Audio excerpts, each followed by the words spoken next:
Good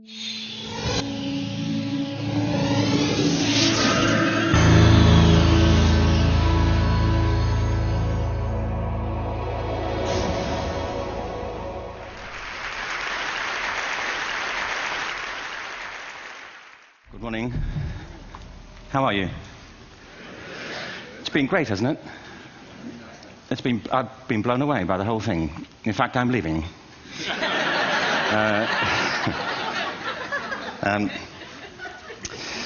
There have been three themes, haven't there, running through the conference, which are relevant to what I want to talk about. One is the extraordinary evidence of human creativity in all of the presentations that we've had and in all the people here. Just the variety of it and the range of it. The second is that it's put us in a place where we have no idea what's going to happen in terms of the future. No idea how this may play out. I have an interest in education. Actually, what I find is everybody has an interest in education. Don't you? I find this very interesting. If you're at a dinner party and you say you work in education, actually, you're not often at dinner parties, frankly, if you work in education. You're not asked, and you're never asked back, curiously. That's I think that strikes me. But if you are, and you say to somebody, they say, what do you do? And you say, you work in education, you can see the blood run from their face. They think, oh my God, why me? It's my one night out all week. But if you ask people about their education, they pin you to the wall. Because it's one of those things that goes deep with people. Am I right? Like religion and money and other things.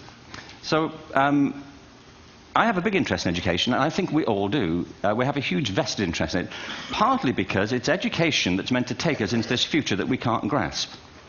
If you think of it, children starting school this year will be retiring in 2065. Nobody has a clue, despite all the expertise that's been on parade for the past 4 days, what the world will look like in 5 years' time. And yet we're meant to be educating them for it. So the unpredictability, I think, is extraordinary. And the third part of this is that we've all agreed, nonetheless, on the really extraordinary capacities that children have, their capacities for innovation. I mean, Serena last night was a marvel, wasn't she? Just seeing what she could do. And she's exceptional, but I think she's not, so to speak, exceptional in the whole of childhood. What you have there is a person of extraordinary dedication who found a talent. And my contention is all kids have tremendous talents, and we squander them pretty ruthlessly. So I want to talk about education, and I want to talk about creativity. My contention is that creativity now is as important in education as literacy, and we should treat it with the same status. Thank you.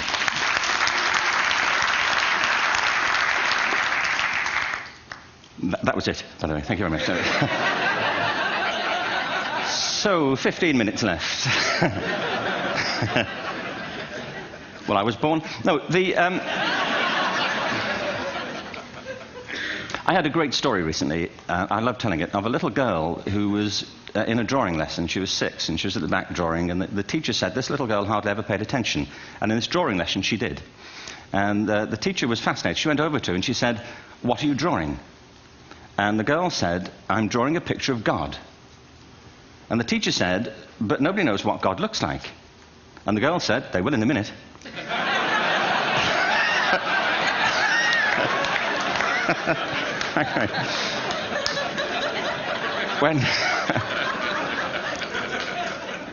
When my son was 4 in England, actually he was 4 everywhere, to be honest. I mean, if we're being strict about it, wherever he went, he was 4 that year. But he was in the Nativity play. Do you remember the story? No, it was big. It was a big story. Mel Gibson did the sequel. You may have seen it. I don't know. It was Nativity 2. But James got the part of Joseph, which we were thrilled about. We consider this to be one of the lead parts. We had the place crammed full of agents and T-shirts, James Robinson is Joseph. He didn't have to speak, but do you know the bit where the 3 kings come in?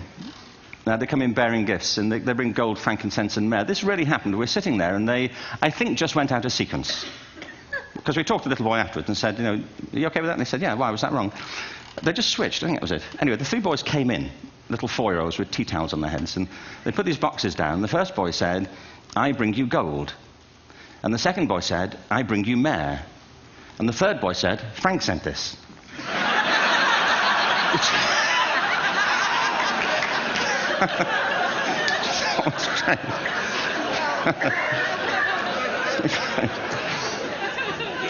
What these things have in common, you see, is that kids will take a chance. If they don't know, they'll have a go. Am I right? They're not frightened of being wrong. Now, I don't mean to say that being wrong is the same thing as being creative. What we do know is, if you're not prepared to be wrong, you'll never come up with anything original. If you're not prepared to be wrong. And by the time they get to be adults, most kids have lost that capacity. They have become frightened of being wrong. And we run our companies this, by the way. We stigmatize mistakes. And we're now running national education systems where mistakes are the worst thing you can make. And the result is that we are educating people out of their creative capacities. Picasso once said this. He said that all children are born artists. The problem is to remain an artist as we grow up. I believe this passionately, that we don't grow into creativity, we grow out of it. Or rather, we get educated out of it. So why is this? I lived in Stratford-on-Avon until about 5 years ago. In fact, we moved from Stratford to Los Angeles. So you can imagine what a seamless transition, this was from LA. Actually, we lived in a place called Snitterfield, just outside Stratford, which is where Shakespeare's father was born. Are you struck by a new thought? I was. You don't think of Shakespeare having a father, do you? Do you? Because you don't think of Shakespeare being a child. Do you? Shakespeare being 7. I never thought of it. I mean, he was 7 at some point. He was in somebody's English class, wasn't he? Do you understand? Really? How annoying would that be?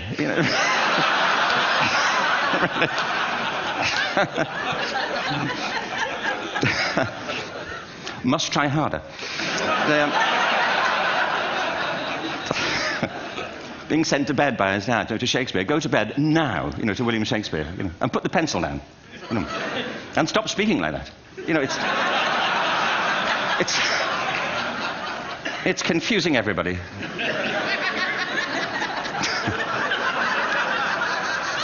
Anyway, we moved from Stratford to Los Angeles, and I just want to say a word about the transition. Actually, my son didn't want to come. I've got 2 kids. He's 21 now, and my daughter's 16. He didn't want to come to Los Angeles. He loved it, but he had a girlfriend in England. This was the love of his life, Sarah. He'd known her for a month. Mind you, they'd had their 4th anniversary, because it's a long time when you're 16. Anyway, he was really upset on the plane. He said, "I'll never find another girl like Sarah." And we were rather pleased about that, frankly, because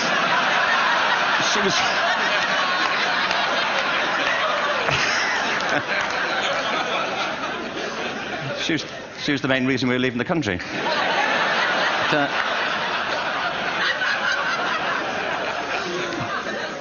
But something strikes you when you move to America and when you travel around the world. Every education system on Earth has the same hierarchy of subjects. Everyone, doesn't matter where you go. You think it would be otherwise, but it isn't. At the top are mathematics and languages, then the humanities, and the bottom are the arts, everywhere on Earth. And in pretty much every system, too, there's a hierarchy within the arts. Art and music are normally given a higher status in schools than drama and dance. There isn't an education system on the planet that teaches dance every day to children the way we teach them mathematics. Why? Why not? I think this is rather important. I think maths is very important, but so is dance. Children dance all the time if they're allowed to. We all do. We all have bodies, don't we? Did I miss a meeting? I think...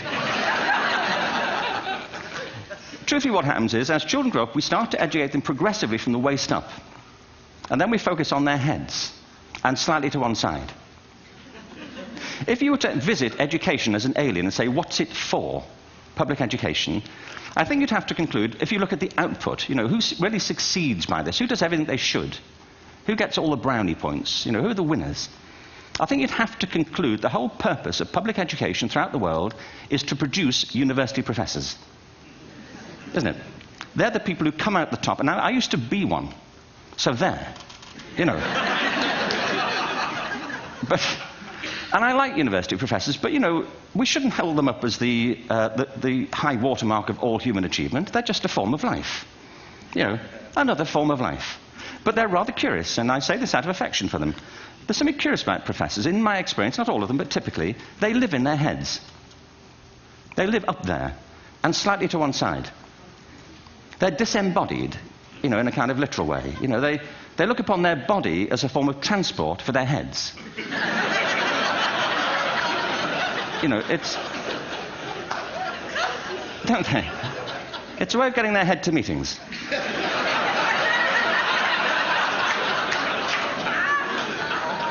If you want real evidence of out-of-body experiences, by the way, get yourself along to a residential conference for senior academics and pop into the discotheque on the final night.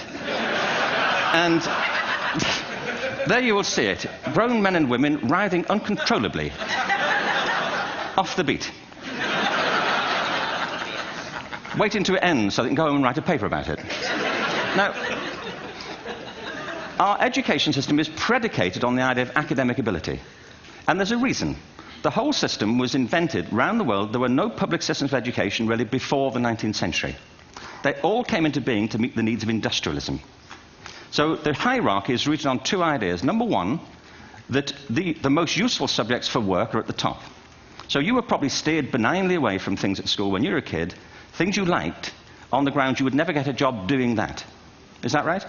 Don't do music, you're not going to be a musician. Don't do art, you won't be an artist. Benign advice. Now, profoundly mistaken. The whole world is engulfed in a revolution. And the second is academic ability, which has really come to dominate our view of intelligence because the universities designed the system in their image. If you think of it, the whole system of public education around the world is a protracted process of university entrance. And the consequence is that many highly talented, brilliant, creative people think they're not, because the thing they were good at school wasn't valued or was actually stigmatized. And I think we can't afford to go on that way. In the next 30 years, according to UNESCO, more people worldwide will be graduating through education than since the beginning of history. More people. And it's the combination of all the things we've talked about, technology and its transformational effect on work, and demography and the huge explosion in population. Suddenly, degrees aren't worth anything. Isn't that true? When I was a student, if you had a degree, you had a job. If you didn't have a job, it's because you didn't want one. And I didn't want one, frankly, so... but now, kids with degrees are often heading home to carry on playing video games.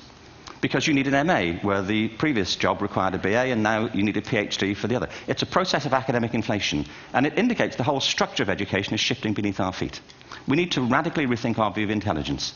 We know three things about intelligence. One, it's diverse. We think about the world in all the ways that we experience it. We think visually, we think in sound, we think kinesthetically, we think in abstract terms, we think in movement. Secondly, intelligence is dynamic.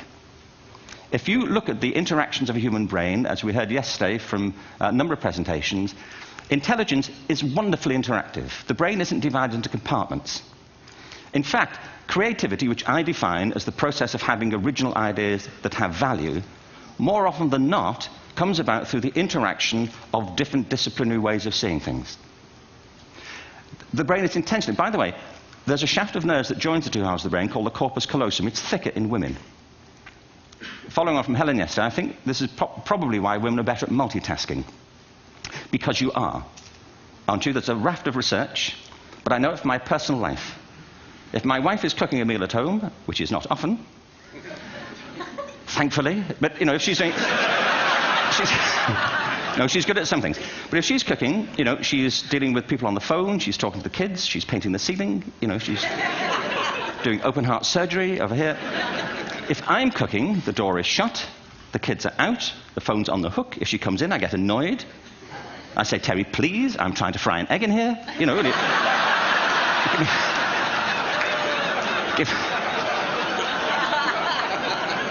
Give me a break.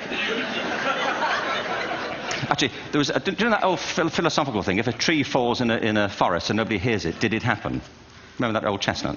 I saw a great T-shirt really recently which said, if a man speaks his mind in a forest and no woman hears him, is he still wrong?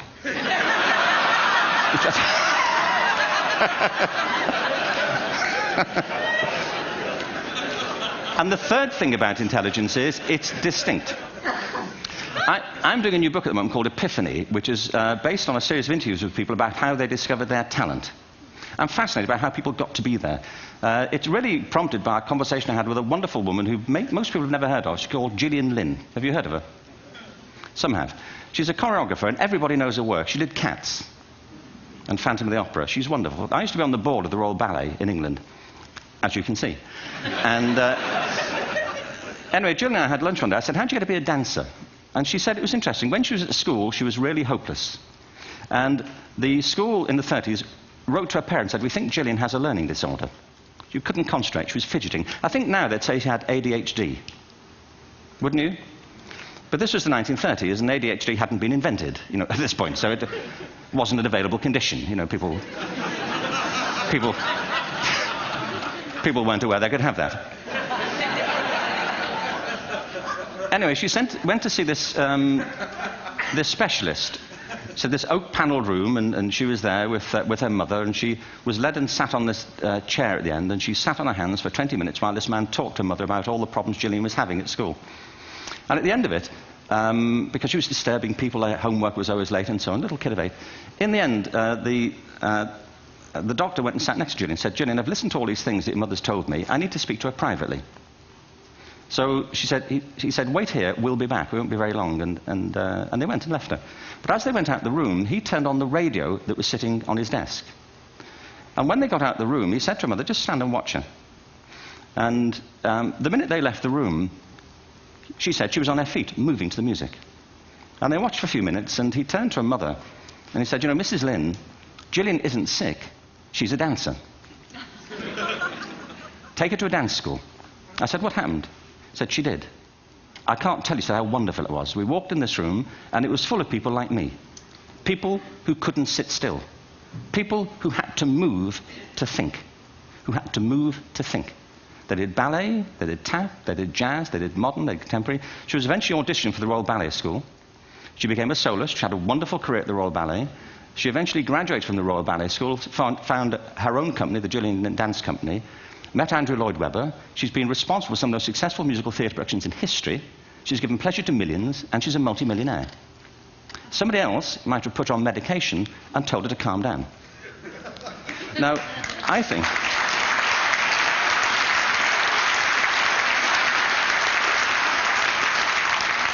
What I think it comes to is this. Al Gore spoke the other night about ecology and the revolution that was triggered by Rachel Carson. I believe our only hope for the future is to adopt a new conception of human ecology, one in which we start to reconstitute our conception of the richness of human capacity. Our education system has mined our minds in the way that we've strip-mined the earth for a particular commodity, and for the future it won't serve us. We have to rethink the fundamental principles on which we're educating our children. There was a wonderful quote by Jonas Salk, who said, if all the insects were to disappear from the earth, within 50 years, all life on earth would end. If all human beings disappeared from the earth, within 50 years, all forms of life would flourish. And he's right. What TED celebrates is the gift of the human imagination. We have to be careful now that we use this gift wisely and that we avert some of the scenarios that we've talked about. And the only way we'll do it is by seeing our creative capacities for the richness they are and seeing our children for the hope that they are. And our task is to educate their whole being so they can face this future. By the way, we may not see this future, but they will. And our job is to help them make something of it. Thank you very much. Bravo. Hierher.